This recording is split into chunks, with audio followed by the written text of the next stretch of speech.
Fala aí galera, beleza? Tudo certo? Vamos fechar hoje o nosso conteúdo para a nossa V2, para a nossa V3 e fechar a nota aí do primeiro trimestre. Então vai ser até aqui basicamente nosso conteúdo para a nossa V2 que vai começar na quarta-feira.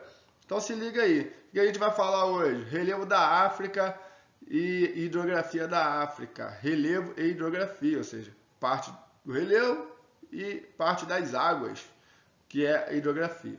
Beleza? Começando aí, pegando aí na página 9, tem esse mapinha aí. Depois eu quero que vocês façam um esqueminha aí, puxem algumas setas no livro, para a gente identificar os limites que a África vai fazer com a questão hídrica, ou seja, na verdade, com os mares e oceanos. Quem que banha a África? Então nós vamos ter basicamente aqui, ó, dois mares, toda essa parte aqui no norte, essa parte aqui mais a nordeste, todo esse oceano aqui a leste, esse oceano a oeste. Quem são eles? Então vamos começar basicamente pelo nosso Mar Vermelho, que vai banhar a África aqui, ó, a nordeste da África. É o Mar Vermelho que vai separar a África da Ásia, beleza? Aqui nós já temos o continente asiático, a Arábia Saudita, fica bem aqui nessa península. Qual que é a importância do Mar Vermelho? Histórica, né? Basicamente, quando a gente lê os trechos da Bíblia, livro de Êxodo, ouve falar do Mar Vermelho, travessia de Moisés, né? Essa coisa toda.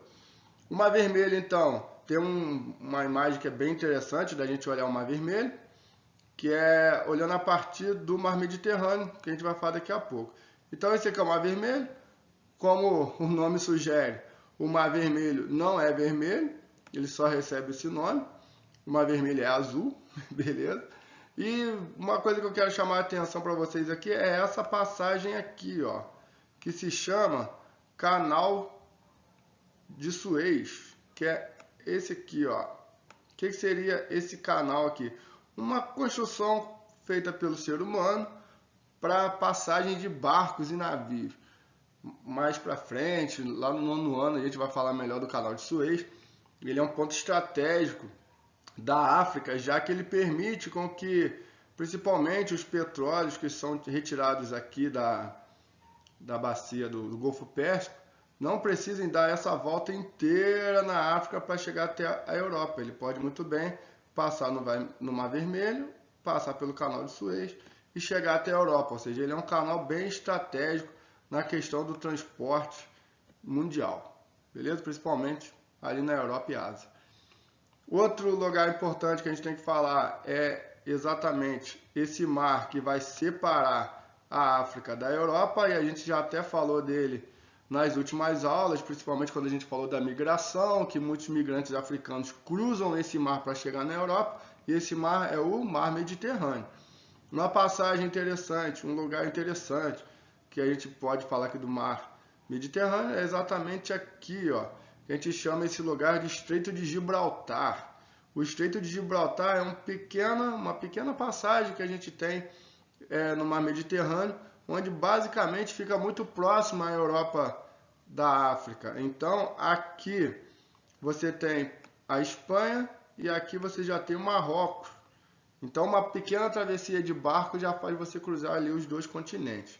Beleza? Por que recebe nome de mar? Tanto o Mar Vermelho quanto o Mar Mediterrâneo. Porque eles fazem parte de dois oceanos. O Mar Mediterrâneo, por exemplo, faz parte desse grande oceano que é o Oceano Atlântico. Então, o Oceano Atlântico, ele entra aqui, né? Ele faz essa entrada aqui para formar o Mar Mediterrâneo. Inclusive, ele forma aqui também o Mar Negro, que tem uma passagem aqui para o Mar Mediterrâneo, mas ele está mais fechadinho ali, ele recebe o nome de Mar Negro. Então, a gente tem ali o Oceano Atlântico formando o Mar Mediterrâneo. E temos aqui do outro lado o Oceano Índico formando o Mar Vermelho. Então, o Mar Vermelho ele é parte do Oceano Índico, beleza? A gente estudou isso lá no sexto ano, que tem algumas denominações de mar fechado, mar interior. Então, o Mar Vermelho e o Mar Mediterrâneo, o Mar Negro são mares interiores.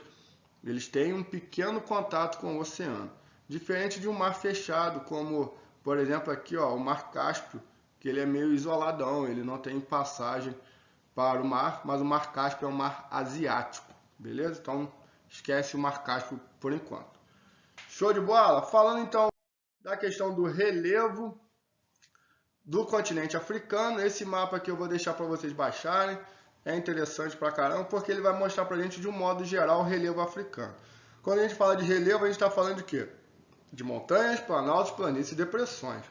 Já estudou isso no 7º ano, no 6º ano, já não vou ficar aqui conceituando o que é uma montanha, o que é um planalto, uma planície. Vamos só identificar essas áreas no continente africano. Se a gente olhar de forma geral, a gente vai chamar de planalto aqui essas áreas que estão mais laranjas e amarelo. Laranja e amarelo. Que é basicamente o que? A maioria aqui da África, né? Basicamente todo o continente africano vai ser um grande planalto. Por isso que vai dizer pra gente aqui que de modo geral, ó, lá no início, de modo geral, os planaltos predominam no continente africano. Nós temos maior parte do relevo africano de planície, de planalto. Isso quer dizer que, basicamente, o relevo, as cidades, os países da África estão numa altitude aí de 500, 1000 metros de altitude, bem acima do nível do mar. Estão bem altos, basicamente todos. E temos algumas planícies em volta da África, que são as partes mais verdinhas. As planícies, geralmente, elas ocupam as áreas costeiras e os vales dos rios. Então, quando a gente olha aqui a parte verde no mapa, que são as planícies, a gente vai ver basicamente toda a borda do continente africano, ó, na área costeira, perto do mar. Lembrando que toda a parte de mar é uma planície, então ó, toda a costa aqui da África é uma planície, então basicamente a gente vai chamar isso de planície costeira. E são o tipo de relevo que menos tem na África, né, basicamente. E nos vales dos rios aqui que a gente vai estudar também, ó, aqui no rio Níger, aqui no rio Congo, todos em volta dos rios são verdinhos também, que são as planícies. Beleza? Aqui na África nós vamos ter algumas cadeias de montanhas importantes, como a cadeia do Atlas e os montes de Drakensberg aqui no sul, que a gente vai falar deles agora, daqui a pouco, na próxima página aí. Beleza? Então vamos começar vendo aqui as duas grandes cadeias de montanhas que nós temos na África.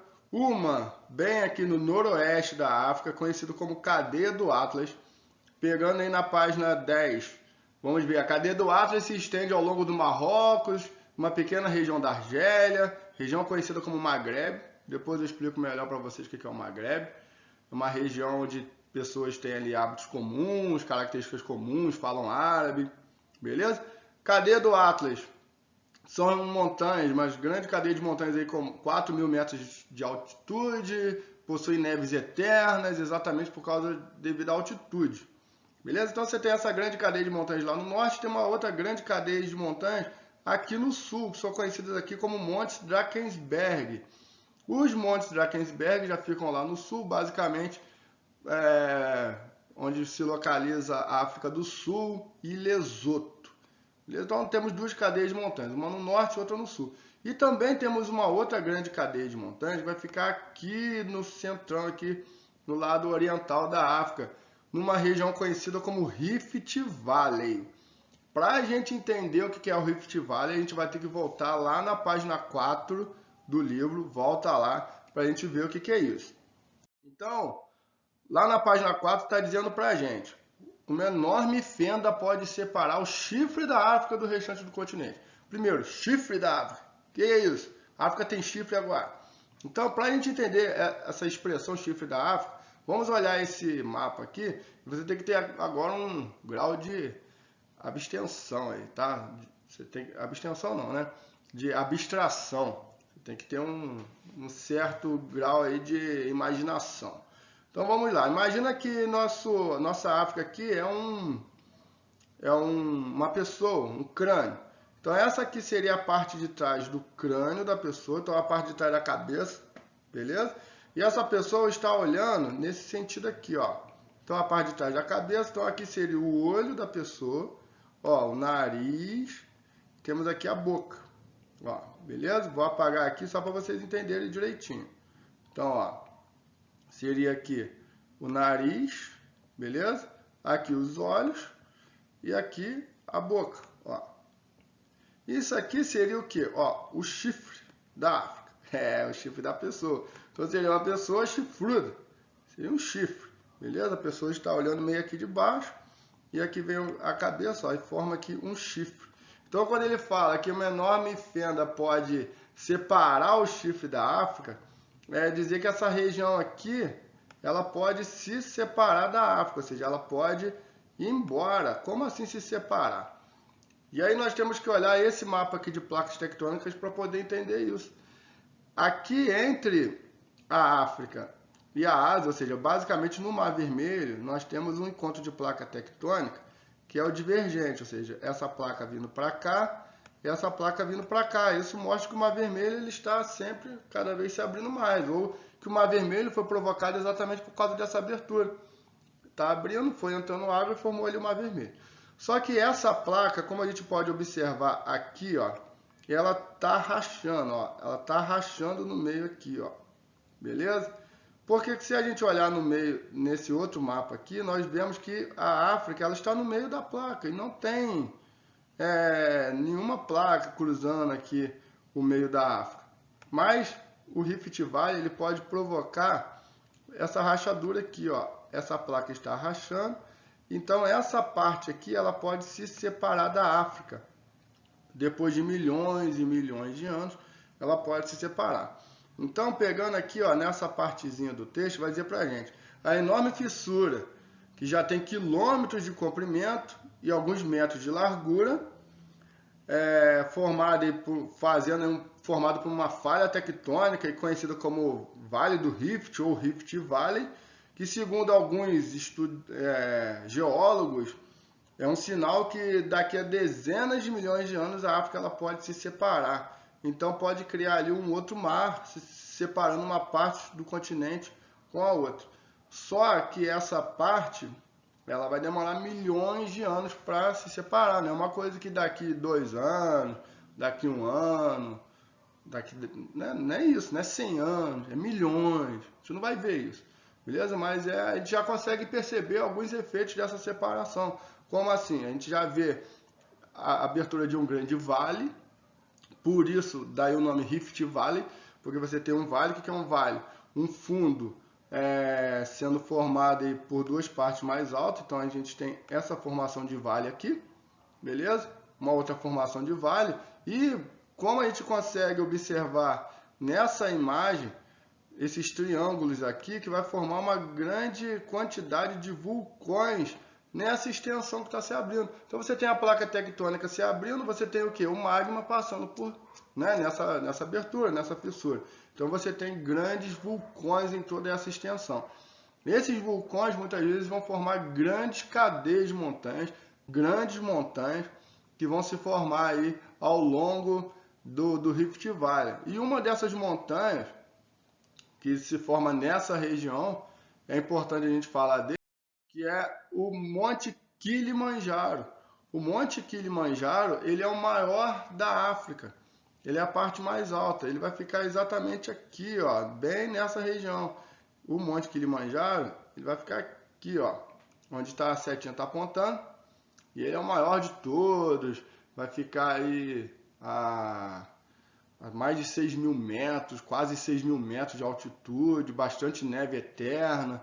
E ele marca uma das paisagens bem bonitas, porque ele vai ficar lá no meio da savana africana. Vamos estudar isso depois da prova. E tem muito alpinista que sobe lá no Monte Kilimanjaro, né? Um lugar também muito visado pelos alpinistas, assim como o Monte Everest lá na Ásia. O Monte Kilimanjaro, ele sofre um pouco atualmente com a questão do aquecimento global, ou seja, a neve começa a diminuir no topo, o que prova os efeitos do aquecimento global. Beleza, galera? Então, falamos aí das cadeias de montanhas, cadeia do Atlas, Monte Drakensberg lá no sul, e o Monte Kilimanjaro, que é a parte mais alta e vai ser formada aí por essa questão do Rift Valley. Beleza? Falando agora da hidrografia da África, nós vamos falar de alguns rios que vão se formar exatamente por essa questão do relevo. Como a gente falou, a África é basicamente toda ela, né, a grande parte aqui formada por um grande planalto. Então a água bate nesse planalto e vai escorrer para as partes mais baixas, ou seja, para as planícies, basicamente para os oceanos.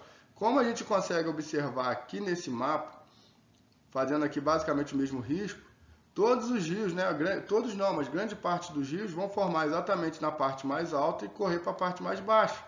Então você vai ter aqui o rio Nilo, você vai ter aqui o rio Congo, você vai ter aqui o rio Zambeze, todos eles nascendo nessa parte mais alta e correndo para as partes mais baixas. Quais são os rios mais importantes da África? As bacias mais importantes estão aqui. A gente vai ter o rio Congo, rio Níger, rio Nilo, rio Orange e rio Zambeze. Além do rio Limpopo, que a gente vai falar dele daqui a pouco. Beleza? Vamos falar do primeiro rio bastante importante, de repente o mais importante da África, que é o rio Nilo. E o rio Nilo ele vai ficar exatamente nascendo aqui no meio desse planalto. A gente vai falar aqui do Lago Vitória e correndo em direção sul para o norte.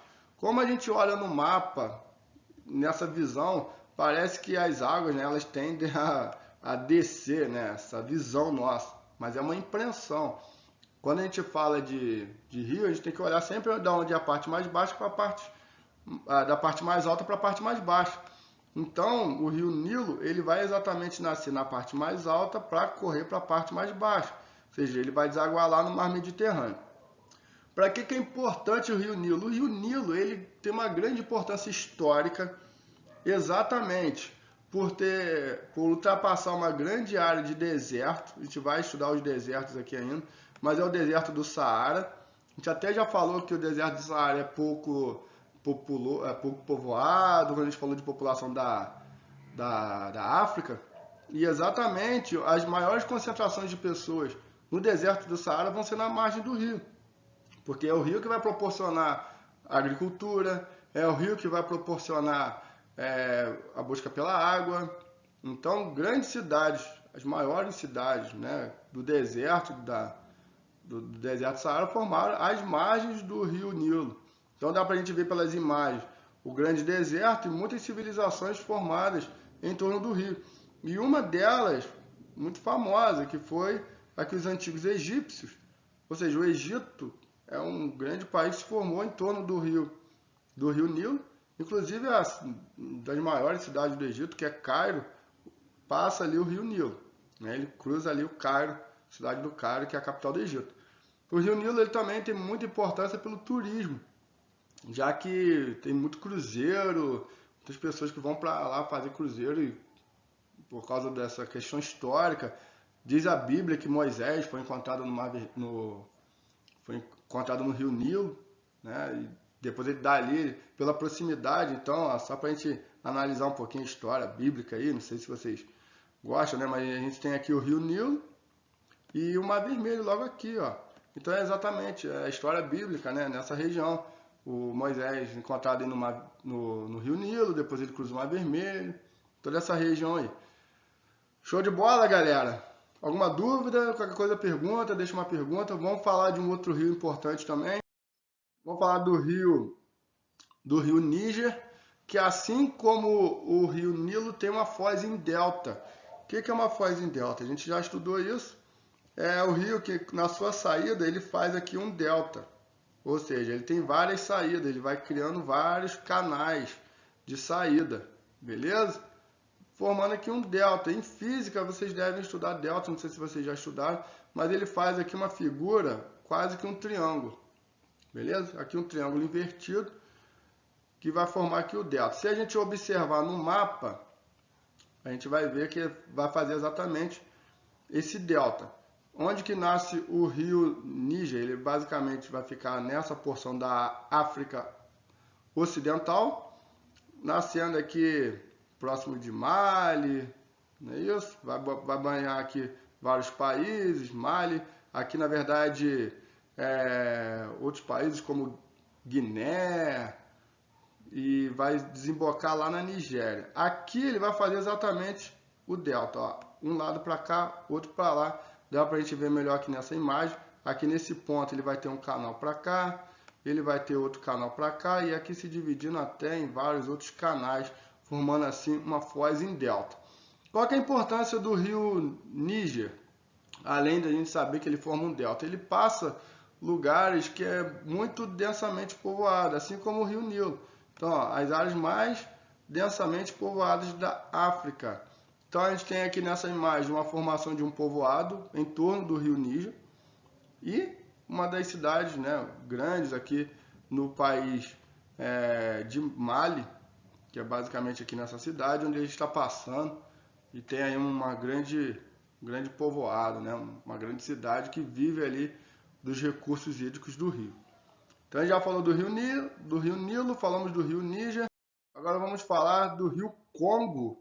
Rio Congo que vai ficar exatamente aqui no centro da África. Ele é o rio mais volumoso do mundo, superado apenas pelo rio Amazonas, ou seja, de quantidade de água, ele é o segundo maior do mundo, né, o maior da África. Em volume, estou falando de volume de água, porque em tamanho, o maior é o rio Nilo, beleza? Que vai nascer aqui no Lago Vitória, vai para lá. Em tamanho, em volume de água, rio Congo. Qual que é a importância do rio Congo? Saber que ele é um rio de planície, diferente dos demais rios que nós vamos ver aqui. Ele é basicamente um rio como o nosso rio Amazonas. Ele pega muita característica do rio Amazonas. Rio que passa floresta, de baixa declividade, águas suaves, o que vai favorecer muito aí a navegação, beleza? Principalmente levando produtos que são produzidos aqui no meio da África para o oceano, para ser exportado, beleza? Vamos falar de mais alguns rios e todos esses aqui vão ficar aqui no sul do país. Então vamos falar do rio Zambeze, do rio Orange e do rio Limpopo. Começando pelo rio Orange, que é o maior rio da África do Sul, do país África do Sul. Ele recebe esse nome porque foi descoberto pelos indígenas e explorado cientificamente pelo coronel chamado Robert Gordon, que era da Casa de Orange. Casa de Orange, que é a casa da família real da Holanda. E por isso, né, pelo nome Casa de Orange da Holanda, o rio recebeu o nome de Rio Orange. Mas tem uma outra, na verdade, uma outra teoria, uma outra hipótese que é bastante levada em conta, de repente até mais do que essa, que é devido à cor alaranjada do rio, principalmente no pôr do sol, onde ele vai ter essa coloração, ele vai ficar bonito pra caramba, né? E aí, por causa dessa coloração, também se chama Rio Orange devido a isso. E na verdade ele é até mais conhecido devido à sua cor. Beleza? Vamos falar de um outro rio. Vamos falar agora do rio Limpopo, beleza? Que é o segundo maior rio da África do Sul. Ele não está aqui nesse mapa daqui, mas ele é esse aqui, o rio Limpopo. Ele tem aí o seu reconhecimento porque foi um local onde o Vasco da Gama, né, o europeu, navegador europeu, atracou ali em 1498 quando estava indo para a Índia. Então nós temos aí o rio Limpopo que forma várias praias aí na sua foz. E o rio Zambeze? O rio Zambeze é esse que vai um pouco mais ao norte aí do rio Limpopo.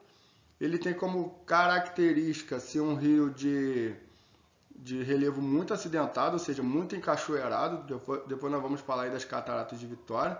Mas por ele ser muito acidentado, dificulta bastante a navegação, porém ele vai ser muito importante para a geração de energia, já que nós vamos ter aí grandes barragens aí no seu curso, para gerar energia elétrica devido a ser bastante cachoeirado.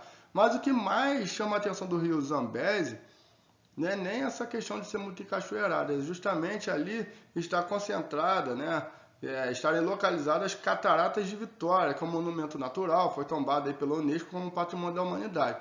E é muito reconhecido turisticamente, assim como as cataratas do Iguaçu aqui no Brasil, as cataratas de Vitória recebem milhares de turistas. E inclusive elas são maiores que as cataratas do Iguaçu aqui no Brasil. Beleza? Então é um atrativo turístico bem importante, principalmente por ser uma questão de recurso financeiro. Show de bola? Aqui a gente encerra essa parte de rio.